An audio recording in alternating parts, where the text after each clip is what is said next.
Dude, let's scan the shoot, dude. Trust me, we should do it. They're not in the same segment. Doesn't matter. We need to do it for that one viewer. You sure about this? They will tear us up, but we should do it. The internet will have us, you know this, right? Well, that's their right. But that one viewer who really is looking at these two. Yeah, let's do it for him then. Okay.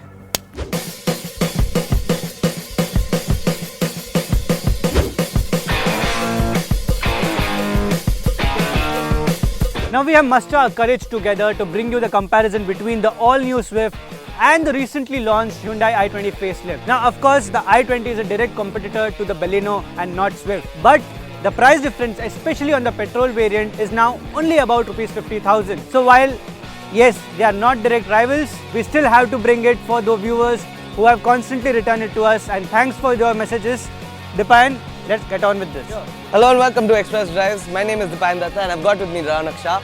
And today we are comparing the facelifted i20 with the brand new Maruti Suzuki Swift. Now we know they don't compete in the same category, so here's Raunak Shah to tell you more about this. Now neither the i20 or the Swift needs any introduction. Both of the cars have been India's top selling car ever since its inception and have managed to attract new buyers and customers with every passing facelift or the introduction of a new generation car. So what does Swift bring to the table for i20? Now of course in many ways i20 was created to take on Swift, and the extra space, the extra convenience and a bit more power always was the unique selling point over Swift that made it more premium than the Swift. Now let's take a closer look at the Swift. Now it's based on the same hardtech platform as the Baleno. It's more lighter, it's more fun to drive, and the new design language has the capacity to connect to the urban youth of India. So that gives it a slight edge over the i20. However, to give you more on i20, I would like to call Dipayan again. Dipayan. So what my colleague is saying about the Swift design is very true. The Swift was designed for the youth and is a youth-centric car. The i20 on the other hand, which still commands a premium in price, has matured over the years like a fine wine. And this 2017 facelift exemplifies that fact. Now, one very important thing that we have to remember is that at every level there is still a price difference between these two cars.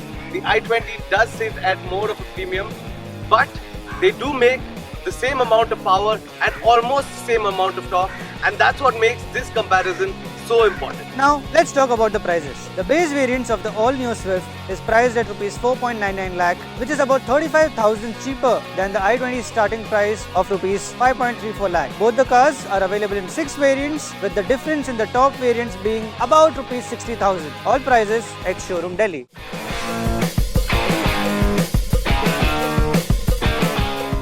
Now let's get into the design specifics. The new design of the Maruti Suzuki Swift has undergone a complete transformation, and the car now looks much younger, bold and almost attracts instantly. It is significantly different from the outgoing model, and despite the name Swift being 12 years old, it's still going to attract young and many first-time buyers. The face of the new Swift has grown itself, with the manual version of the top variants getting a distinct headlamp cluster with DRLs and projector headlamps, with much sharper front grille and fog lamps on the either side, completing the face of the 2018 Swift. The layout of the bonnet is neat with no shut lines, and the same pattern has been carried on to the side of the car. The rear door of the 2018 Maruti Suzuki Swift gets a neat and clean finished look with an aggressive line running along the side of the car. The rear door handle position has moved up onto the window of the side doors and will take time for someone to get used to that. The quality of the plastic door handle could have been a bit better. The rear features C-shaped tail lights with a new boot lid that looks sharper. It also gets a new rear bumper, and that's where the Swift will remind you of the Maruti Suzuki Baleno.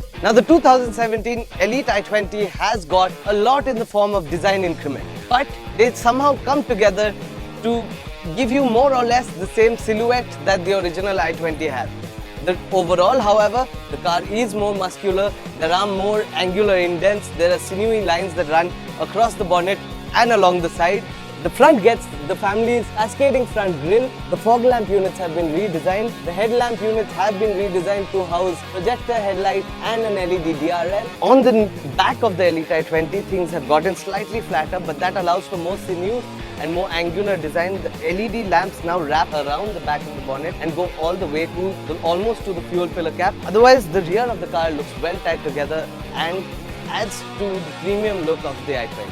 However, my favorite new thing about the new i20 are the 16-inch diamond cut alloy wheels. They add a lot of character and simply the way they look adds a little bit of a premium feel to the car. It makes the car feel more up segment and more premium than any other i20 before this.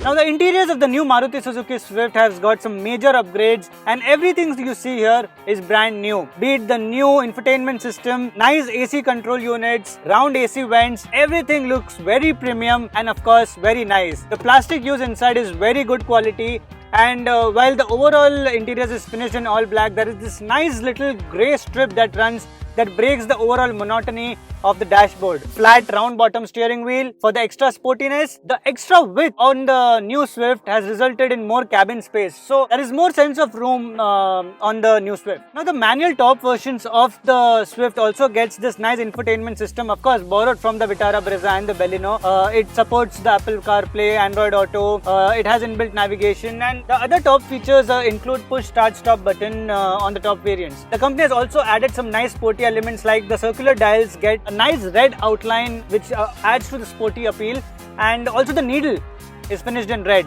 The other good thing about the Swift are its seats. It gets some nice lumbar support, it's nice cushiony, even on long drives very comfortable, and well, again adds to that sporty appeal. On the inside of the new 2017 Elite i20, things have got a lot more premium. And at the center of it all is this new 7-inch touchscreen infotainment system. It supports Android Auto, Apple CarPlay, MirrorLink, as well as Hyundai's new AutoLink app. Now, the AutoLink app allows for a certain amount of telemetry, which means it gives you your average fuel consumption, the distance traveled, where you've parked. It even allows you to schedule your services, all of which are really useful features for things that you can do from your phone. It even sends you a monthly report of how you've been driving, how much distance you've traveled, and what the vehicle's overall health is. The new Elite i20 also gets dual-tone interiors. However, if the beige and the grey don't do it for you, like the Active i20, Hyundai will sell you this in orange and black or red and black as well. However, my favorite thing about this infotainment system is the Artemis sound system, which gives you really nice rich sound and a rich bass, which is something I particularly look for in a car. In terms of the rest of the bells and whistles, you get your climate control, your automatic AC, USB fast charging. But where the i20 in my mind loses out to the Swift is the fact that the seats lack that lumbar support that makes you feel like you're inside, like you would get on the Swift. The steering wheel is still your standard down-face steering wheel, although it does have controls which make using it really easy. Now it's in the rear seat where things get a bit tight for the new Swift when compared to the i20. Now of course, when you compare to the old Swift, there's been a major improvement when it comes to space. There is nice leg room and enough headroom when compared to the previous Swift. However, there is still more rear space on the i20 and not on the Swift. The headroom is more there, and the extra length of i20 has also resulted in more legroom. While the Swift gets bottle holders on the either doors, it does misses out on convenient features like rear AC vents, rear armrest, rear cup holders. So, well, it's a big miss, but again, you spend rupees 50,000 more approximately on the i20. Now, before we get into talking about the rear cabin space of the i20, it's important to remember that the i20 sits a little premium to the Swift, which means it's slightly longer as well as slightly wider. That allows for more legroom in the back as well as more headroom. This legroom comes with the front seat being almost all the way back and my frame being an almost 6-foot frame. I still have space for my knees as well as a lot of vertical space on my head.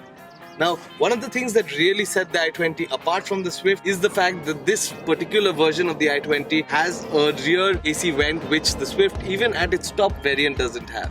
Another thing that sets the i20 apart are these seat separators and armrests, which also come with 2 cup holders at the back. Add them all together, and yes, the i20 becomes the more practical solution if you have a large family or need a lot of space in the back. Now, in terms of boot space, both these hatchbacks are technically subpar. While the rest of the segment have got more than 300 litres of boot space, both of these come in way under that mark. The i20 wins in this regard with 280 litres of boot space. Now, if we have to talk about the performance of the i20 and the Maruti Suzuki Swift, things get a little interesting because they both are in the same weight category as far as engines are concerned. They both use 1.2 litre engines. They both make about 83 horsepower, and while the Swift has 113 Nm of torque, the i20 has 115. Not a huge difference, but once you start thinking about the weight, the Swift is 200 kilos lighter than the i20, making the performance more feelable and more real than it is on the i20. Another thing I do not like about the i20's driving is the fact that while ride and handling is significantly improved from what it was, it's still a little bit floaty as you make your way through triple digit numbers. However, at the end of it, the i20 is very much a city car. NVH levels, as you can see, are tremendously low and well within what you would expect.